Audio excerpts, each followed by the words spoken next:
And the link is live. All right, Bismillah, alhamdulillah. Wassalatu wassalamu ala Rasulullah wa ba'd. Assalamu alaikum wa rahmatullahi wa barakatuh. Ramadan Mubarak. This is our first Friday and first class of the month of Ramadan. And even though we were discussing Hajj, we'll pause that discussion and go back to discussing fasting in Ramadan, just because it's what is pertinent. It's page 177 in the PDF.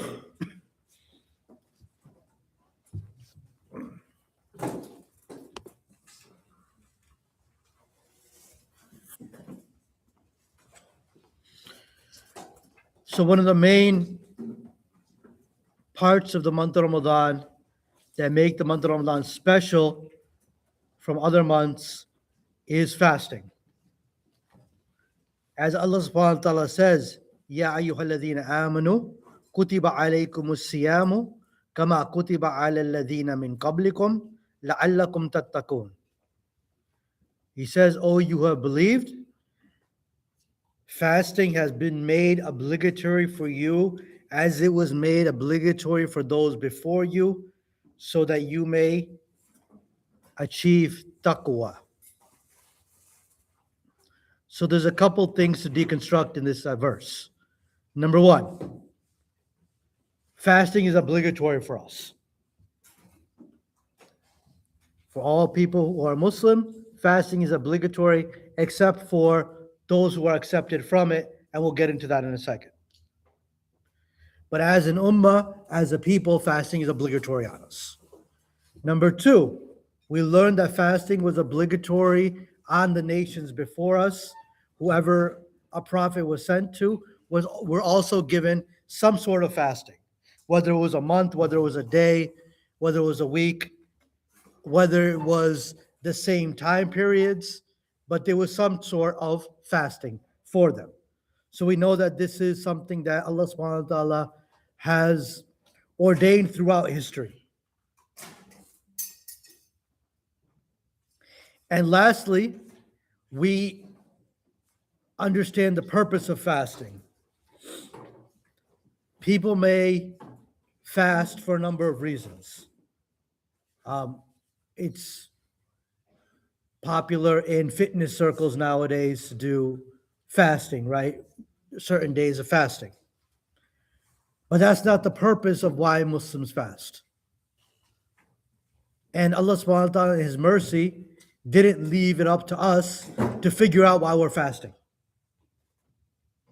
He didn't tell us to go fast and figure out why you're doing it. No. So this is why how merciful Allah subhanahu wa ta'ala is. He says that fasting will help you achieve taqwa. لَعَلَّكُمْ تَتَّقُونَ, so that you may come towards taqwa. Taqwa, who can tell me what taqwa means? Yes.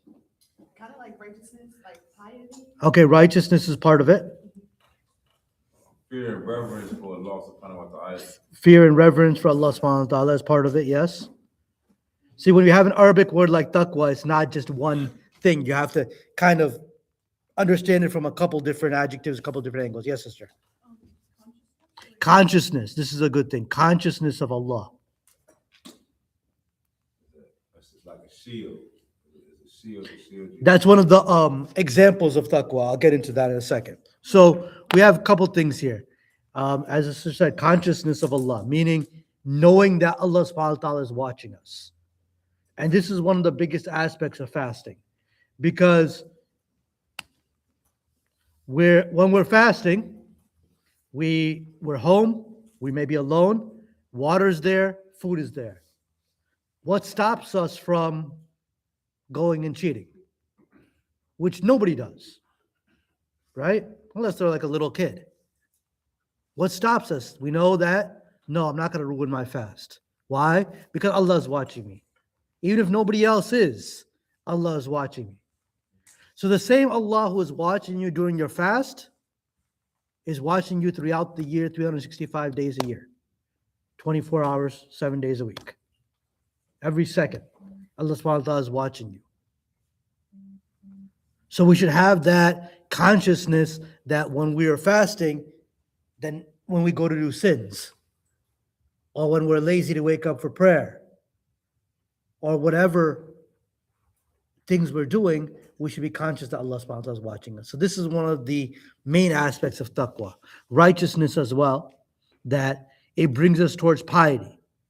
As we know, when we're fasting, we're more attuned to our deen. We're trying to pray on time. We'll pray some extra. If somebody has a bad habit, I know a number of people, all right, I'm not going to smoke cigarettes or do this type of thing during the month of Ramadan, right? So we can leave that type of a sinful act during the month of Ramadan. This will get us towards righteousness.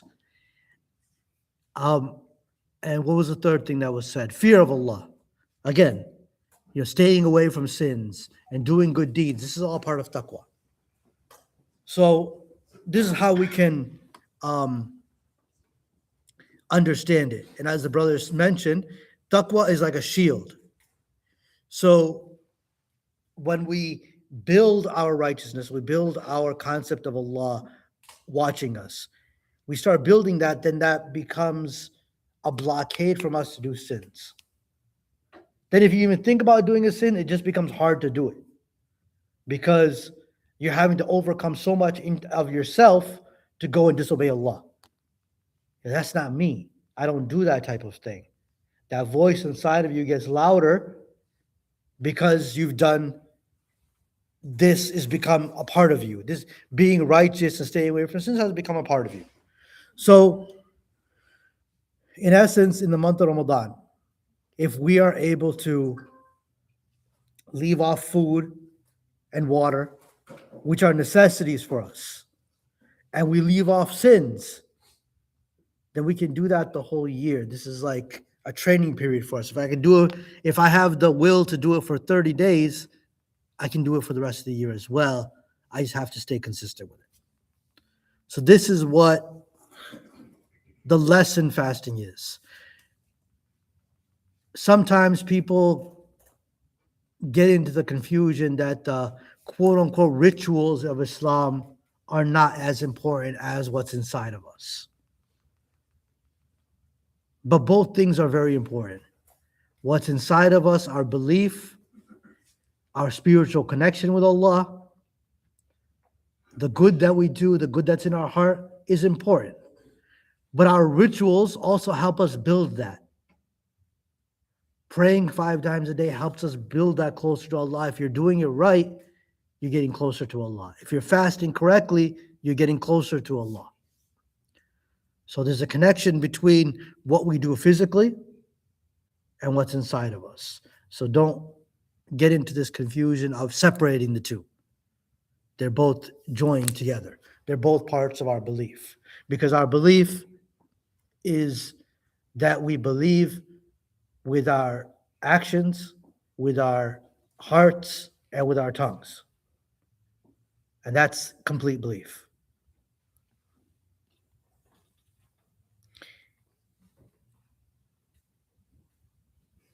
Allah subhanahu wa ta'ala says, He says, I'll paraphrase the hadith, that there's a reward for everything. But he says, as-sawmu li wa ana ajzu bihi, that fasting is for me, and I will be the one who rewards it. So unlike other deeds where there's 10 rewards or 100 rewards or something that's enumerated, he's left it up to himself because he loves this deed so much, and to give us a sense of closeness to Allah that we gain through fasting. And there's many ahadiths about this as well, narrations of the Prophet that we can go over here. Rasulullah sallallahu alaihi wasallam said, "Man sama Ramadana imanan wa ihtisaban, ghufira lahu ma taqaddama min dhanbi." That whoever fasts during the month of Ramadan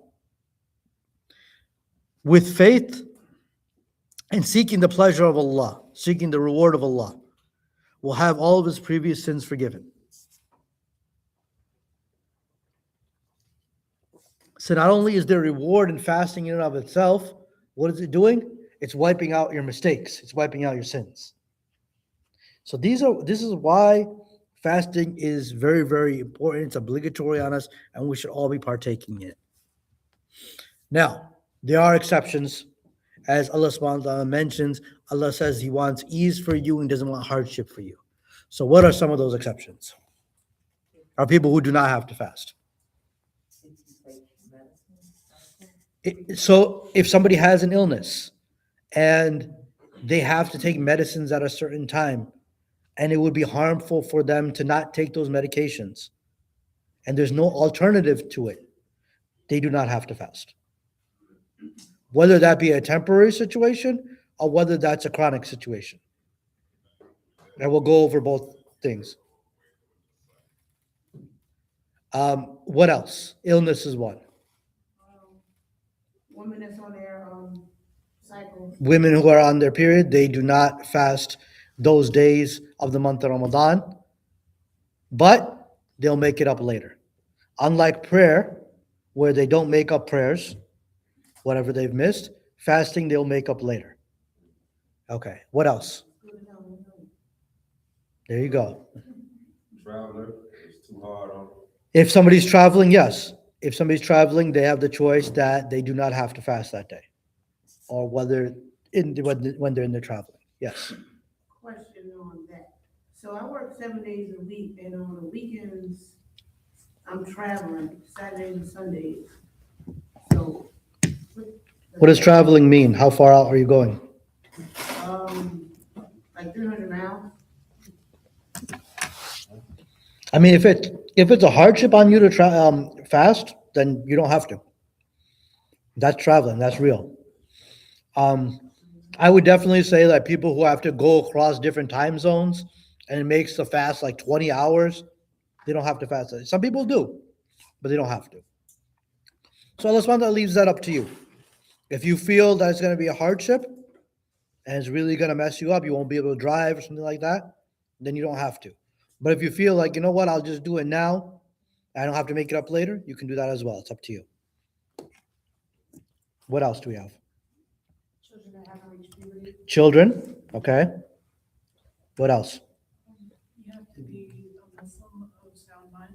You have to be a Muslim of sound mind, yes. Right? I mean, non-Muslims, they fast sometimes, like our friends, yeah, I'll fast too. But until they take their shahada, it's not going to help them. So, but encourage them to do so. If that, if you have a non-Muslim friend who is studying Islam, say, yeah, I want to fast with you too, Ak. And we know that happens. Encourage them to do it. And then be like, hey, you know what? We break fast in the masjid. Come with me there too. And then, start bringing them there. What, to take their shahada? No, just at least see it. Just introduce it. You can use that opportunity because some people will be like, we'll go the opposite direction with it. You shouldn't fast. You ain't even Muslim. But that's just being rough with people. Bring people closer. Bring people closer to Islam. It's not going to hurt them. But again, maybe that deed of sincerity is what Allah subhanahu wa ta'ala sees and guides them. And if somebody guides them by your hand, then there's nothing better than that. Since they're going through it with you, they kind of get this like camaraderie with you. Right. And that can open up more conversations. You can, talk to them about why we fast. It's not just a physical thing. It's about, building our consciousness of Allah. And you can talk about Allah. And then that's something new for them. Because people who are in other faiths, they do their acts of worship, but they don't have the same connection with Allah or any connection with Allah behind them. And which we do in every single aspect of our deen. Even in our celebrations. They have, a lot of times they ask me to teach the classes for the kids around like Christmas and stuff like that and explain to kids why we don't celebrate Christmas. And one of the things I always say is anything in Islam is based on the truth. Our celebrations, our Eidain, the 2 days of Eid are based on the truth. That these are days that Allah subhanahu wa ta'ala gave us. We don't have to make up bunnies or old men climbing down chimneys or whatever these people are making up. We don't make up anything. We're giving you the truth, even our celebrations.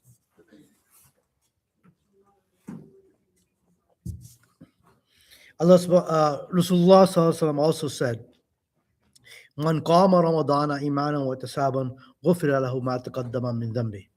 He said, "Who stands in the month of Ramadan, meaning standing for the night prayers, with belief and believing that he'll be rewarded by Allah, Allah will um, wipe out his previous sins." All right. So we got into, did we cover all of the exceptions, right? Illness, women on their menstrual cycles, women who are feeding or pregnant, right? They also do not, they're travelers, those who are not of sound mind, those who are children. Now, there's two types of illness. There's a temporary illness and something that's more permanent. If somebody just has the flu, they're down for a week and they can't fast, that's fine, but they have to make up that week later on. Whatever days they missed, they make it up later on. If somebody has a chronic illness and they can never be able to fast, then what do? They give what's called the fidya, right? And the fidya is feeding a poor person every day. So feeding somebody equivalent of one meal. And people have different estimates. I would go with like $15. I think somebody can get a meal in $15. So if somebody's not able to fast, they will not be able to fast, then they should give that amount for every day that they miss. And what if they don't, they're so poor they can't give to you? Inna Allah ghafurur rahim. Then Allah is merciful and forgiving. If they don't have it, then they don't have it. Then Allah subhanahu wa ta'ala was the one who put them in that situation. At least have the intention that, Ya Allah, if I had it, I would give it. I don't have it. And if they can get it later on, then they should do that.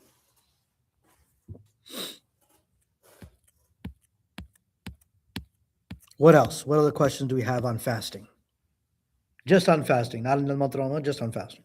Okay, so I'm I took my shahada on Monday. MashaAllah, sister. Welcome. Thank you. So, everything is new to me, so. So ask questions. I'm sure you have a lot. Yes, yes. I just found out that to break the fast, I need to be eating my dates. It didn't break my fast, I was doing the opposite, I was doing it after the prayer. So, so we break our fast right at sunset. So when the sun sets, you can see it in your app, or if you're in the masjid, when they make the call to prayer, that's when you break your fast. The sunnah, means the way of the Prophet, peace and blessings be upon him, was to break his fast with an odd number of dates, 1 or 3 or 5, and or some water. If you don't have dates, then break it with water. So, and then you can eat whatever you want to eat. But there's reward in this, to do it that way. It's in it to have a date and water, pray longer, then eat. It's okay if somebody wants to eat something a little bit as well, like have some fruits or something small to eat, but you don't want to delay. You don't want to start, really eating and then delay Maghrib to when it's getting late, because the time for Maghrib is not very long.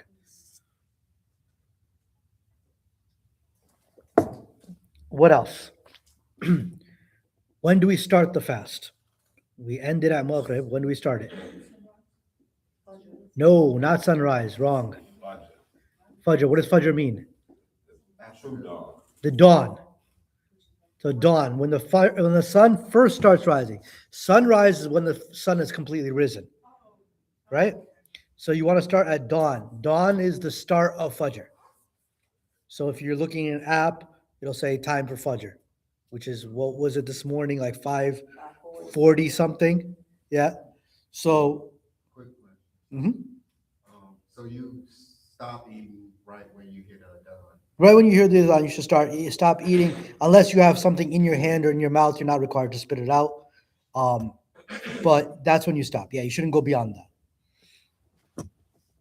So from dawn all the way to sunset, right?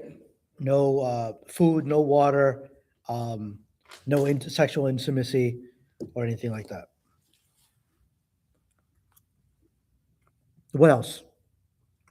Just on fasting. Then we'll get into the other aspects of Ramadan. Should leave off lying. Right. So that's a good point. So Rasulullah Sallallahu Alaihi Wasallam said, whoever doesn't leave off qawl dhur wa amal dhur, means ill speech. You know, you guys should be paying attention and not be on your phones. Are you taking notes? I know I'm not that interesting. All of you. Because I'm sure you think you know everything. There's going to be things in here that you don't know. Rasulullah Sallallahu Alaihi Wasallam said, who doesn't leave off ill speech. And ill speech means what? Cursing, lying, backbiting, gossiping, lewd speech, all these types of things. So who doesn't leave off those types of speech and doesn't leave off bad actions, hitting people, stealing, doing whatever, then Allah subhanahu wa ta'ala, he didn't say that Allah subhanahu wa ta'ala doesn't need his fast. He said Allah subhanahu wa ta'ala had no need for him to stay hungry and thirsty. There's not even a fast anymore if you're doing all of this stuff.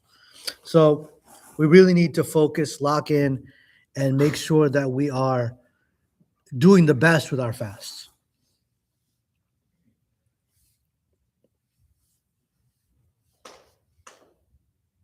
And doing the best and making sure that this reward, we're getting it all from Allah subhanahu wa ta'ala. So why would we want to just stay hungry and thirsty and not get rewarded for it?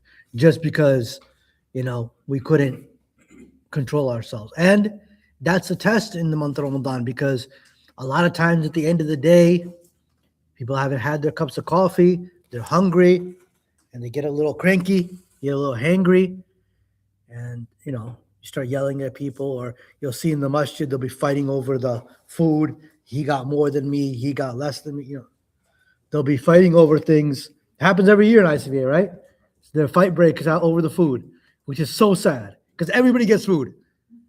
But it happens because there's just so much, people are tired and stuff. This is a test. It's an endurance test. 3 weeks in, we're all going to be like half asleep. The Ramadan brain fog will set in, where you just you're in the aisle trying to shop and you can't even figure out what you're doing because you're just so tired, and it happens. It's an endurance test, but we have to be patient with it. Okay, so why did Allah subhanahu wa ta'ala select the month of Ramadan? First, what is the month of Ramadan? When is it in the Islamic calendar?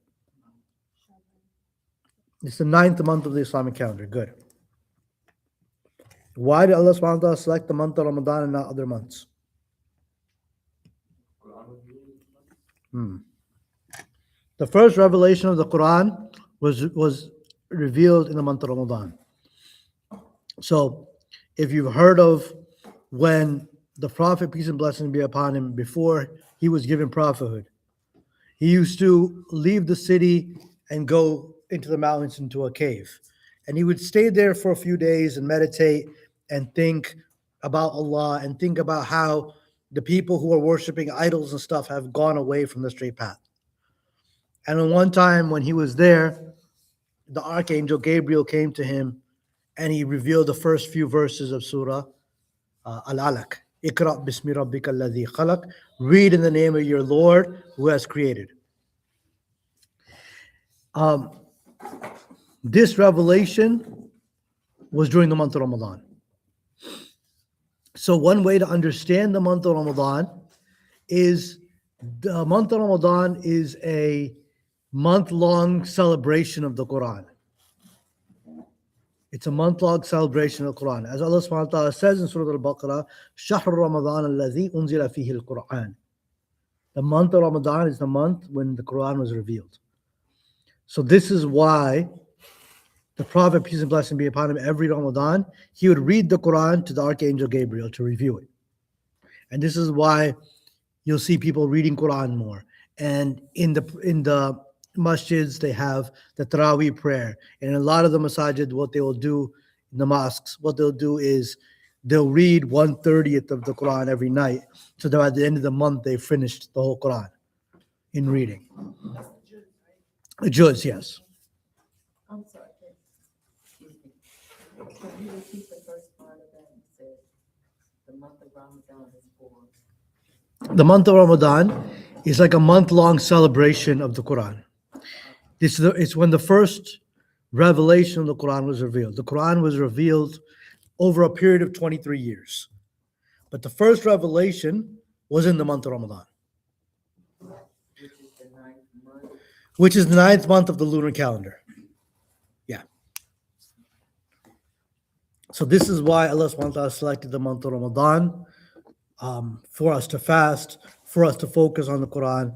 And it's a month of immense rewards.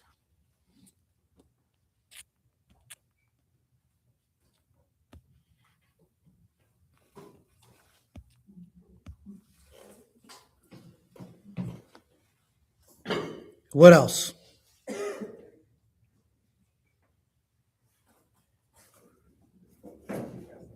we still talking about? The month of Ramadan. I'm asking, do you have any questions?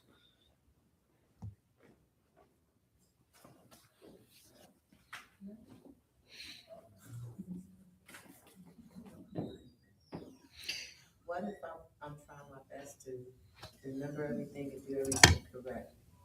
Will that look bad upon me, or will Allah see that I'm trying? Allah subhanahu wa ta'ala knows your intentions. If you're trying your best, that's all He wants. You've only been a Muslim for a few days. No one expects you to know everything. None of us knows everything. We learn things every single day. Isn't there a hadith about, like, for example, reverse, when we are trying to recite the Quran, we get like double the reward? The one who struggles to recite the Quran gets double the reward. One for reading the Quran and one for the struggle of it. Allah subhanahu wa ta'ala knows what's in your heart.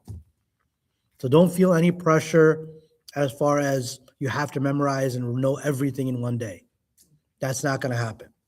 But just do what you can. You know about prayer and Ramadan, focus on those two things. Learning your prayers and fasting in the month of Ramadan. That's what you should be focused on right now.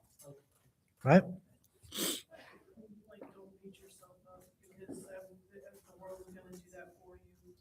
No, this is a time you should be happy and celebrating.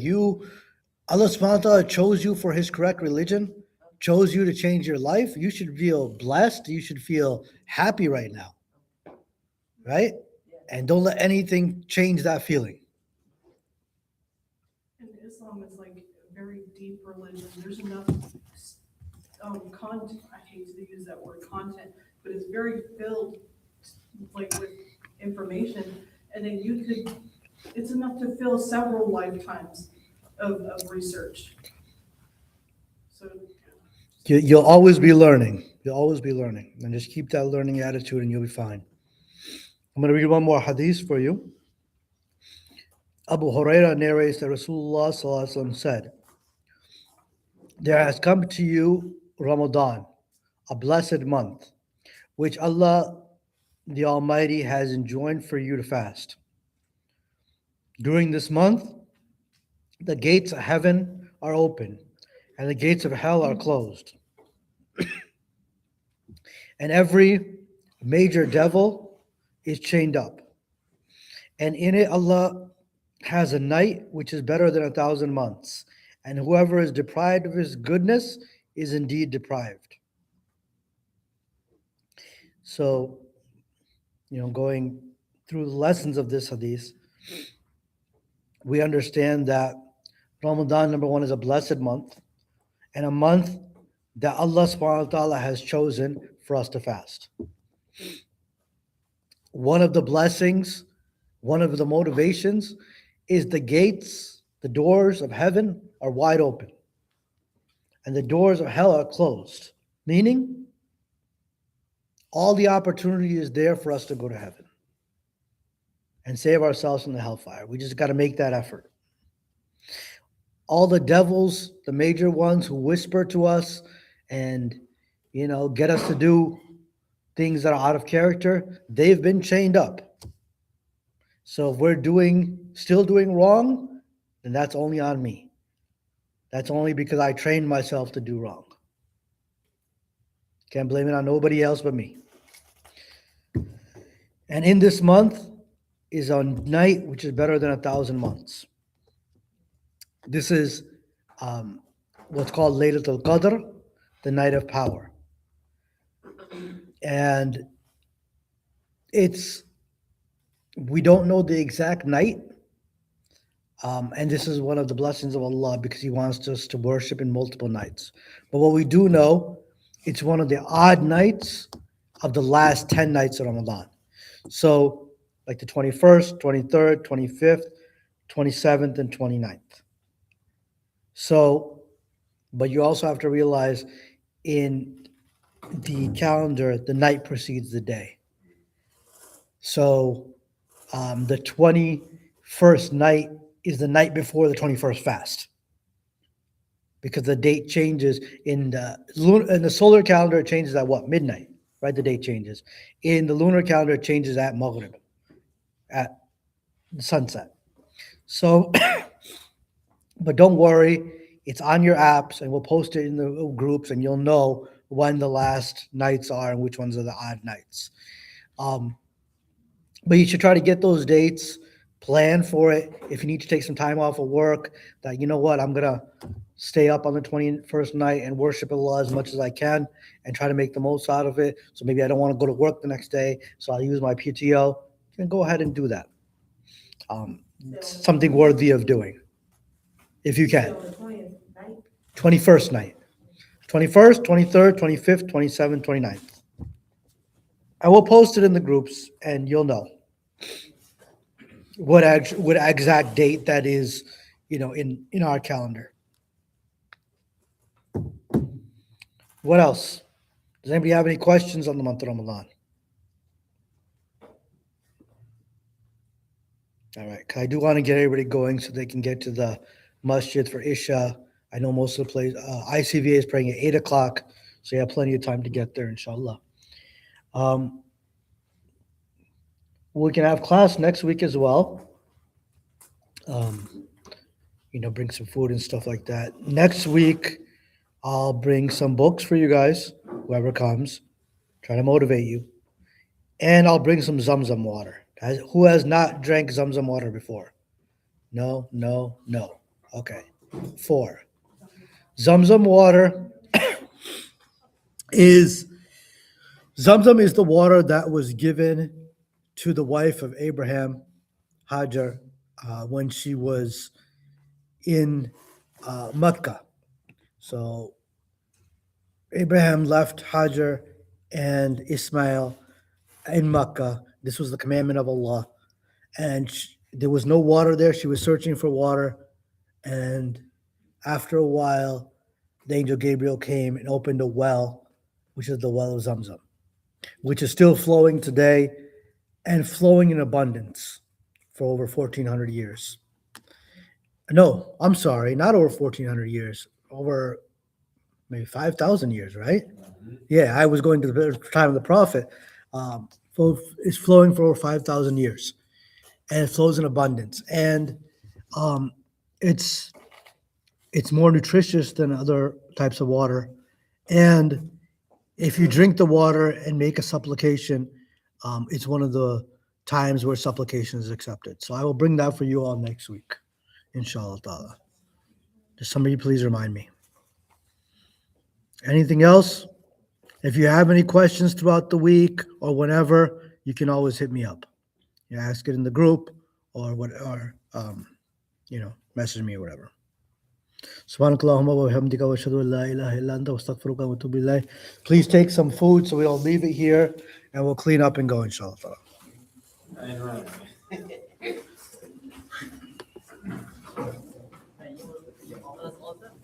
done?